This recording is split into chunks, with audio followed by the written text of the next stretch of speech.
penandatanganan beberapa perjanjian berkait dengan pembinaan MRT daripada Sungai Buloh ke Kajang yang merupakan fasa pertama bagi projek ini. Dan saya amat gembira ia telah dapat dilaksanakan dengan cepat secara sempurna. Tapi ini merupakan langkah pertama dalam usaha kita membina MRT. Yang lebih penting ialah apa yang akan berlaku selepas ini. Dan saya berharap dan kerajaan amat mengharapkan bahawa ia akan dibina dalam masa yang telah ditentukan, dalam kos yang telah ditentukan, seboleh-bolehnya lebih rendah dari itu kalau boleh. Supaya ia yang akan memberikan kemudahan kepada pengguna-pengguna di sekitar Lembah Kelang untuk menambahbaikkan lagi pengangkutan awam di ibu kota terutamanya. Dan ini akan menjadikan plat bagi lain-lain projek yang akan kita laksanakan. Khususnya kerjaan amat gembira kita melakukan dengan transparansi, dengan satu dengan transparannya, dengan ada pledge yang menjadi umpamanya tidak ada pengrasuahan dan integriti yang tinggi. Dan kerajaan mengharapkan ini juga akan dijadikan sebagai contoh untuk lain-lain projek yang kerajaan akan laksanakan di masa depan. Dan juga akan diteladani bukan sahaja bagi projek-projek yang melibatkan projek kerajaan, tapi juga projek sektor swasta di negara kita. So, silakan buat apa-apa pertanyaan, dan saya percaya rakan-rakan saya untuk Azhar dan Dato Abdul Kassim akan dapat memberikan saya semuanya. Thank you. Tan Sri. Go ahead. Good afternoon, sir. So, what is the actual, what is the current cost of the project now? I think if you follow the formula that's stipulated in the PDP, there is a formula that says that the cost is the aggregate, and the cost that needs to be complied with is the aggregate of all the tenders that going to be dished out, plus a reimbursable and also a contingency amount. As far as the reimbursable amount is concerned, it's capped at 2.8 billion. 2.8. Yeah, and the contingency is capped at 6% of the value of all tenders that have been awarded throughout the duration of the SBK line. So, in short, what I'm saying to you, I can't give you an absolute number. What we're doing, what we're going to do after the signing of all these agreements, we're going to announce an estimate amount, which really doesn't tantamount to the number that will bear reference in the agreement that we just signed. It's just an estimate, because we will only know the tender, the full tender value of all jobs after it has been awarded. So this 2.8 billion is just for the first phase? 2.8 billion is just the reimbursables, which involves the PDP's overheads and all the other direct costs as far as the MRT project is concerned. Thank you. So when will you know the exact amount? We're looking at awarding all the awards making all the awards by end third quarter or latest fourth quarter this year. So we'll be on a better footing towards the end of this year. I understand that the cost overrun is capped at 50%, so after 50% only PDP will be penalized for it? There is a formula.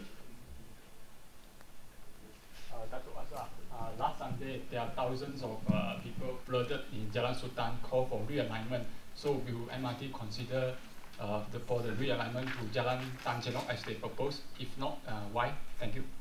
Okay.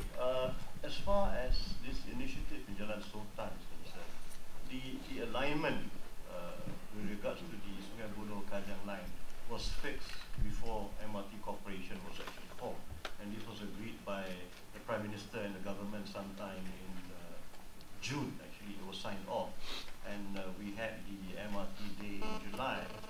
So, with regards to Jalan Sultan, really, I've been trying to effectively communicate. It could be a failing on my part. They are concerned about the area changing.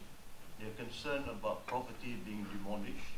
they are concerned about the negative things as far as MRT is concerned. But we've assured that time and time again, one, MRT Corporation is not going to acquire any property in Jalan Sultan or Chinatown except where we need to construct the station, which is actually at Uda Ocean. Right? Now, for all the other private properties, we are not acquiring. The only reason why we would acquire if if it's absolutely necessary, where we cannot come to a mutual agreement, then we will initiate an acquisition. But apart from that, we are working on a mutual agreement basis. Now, what that technically means is that we just want the residents or the owners to understand that they need to vacate the location for about 6 months. And these are only the affected lots for 6 months, where we are allowed to do a preliminary inspection of all the properties. And then once we've satisfied with that and we've completed all that, we will do the tunneling, and then we'll go back in again to inspect whether we have caused any incremental damage or we've created any new damage to the area. So that's about it. Now, this issue of realignment really doesn't come into play as far as we are concerned, because it's basically underground. And we've agreed the alignment well before, as I said, and we don't see a reason why there's few residents there are demanding a realignment, because it doesn't change the landscape as far as Chinatown is concerned. In fact, it's going to better the position because of the location, because more people are going to be able to come to the location, and there'll be more business, and it's going to be more vibrant at night because it's easier to get to, and people don't have to worry about parking their car or whatever. So I suppose it's a question of MRT Corporation better communicating this, or maybe we need to repeat this more often so that people understand that we are not out there to grab private property. I think also the presence of the media here, given the very quite lengthy and, in my mind, very clear explanation from the Azhar, we can convey that too, so that the people understand what will be the benefit of having this and that, something to go forward to. Yes, but some of the owners still receive letter by the land office to acquire their property last month. So it's contradict as what you say. Let me clarify further on that one. The situation is very simple. Before MRT Corporation came along, there was this initiative to compulsory acquire the property for MRT. But then we initiated, with the permission and approval of the government, we initiated a negotiation to arrive at a mutual agreement so that we don't have to acquire. However, I mean, in that process, we cannot withdraw the initial process of compulsory acquisition until we agree. So once the property owners have agreed the mutual agreement with MRT Corporation and we sign all the documents off, then the compulsory acquisition process will be withdrawn. It's as simple as that. So I know that has created a little bit of confusion, but that is the situation today on the ground. That's why we are in a hurry to actually complete the mutual agreement with the lot owners in Jalan Sultan, also in Bukit Bintang. Yeah? But some also say that if you ask the owner to leave their property for 6 months, and for Bukit Bintang is 6 years as they claim, so once they come back, they cannot run their business as usual because all the things will be different. So they are demanding MRT Corp to come up a social impact assessment. So do MRT Corp have such a assessment? We don't carry out a social impact assessment after the event. I mean, all these have been undertaken before the plan was actually finalized.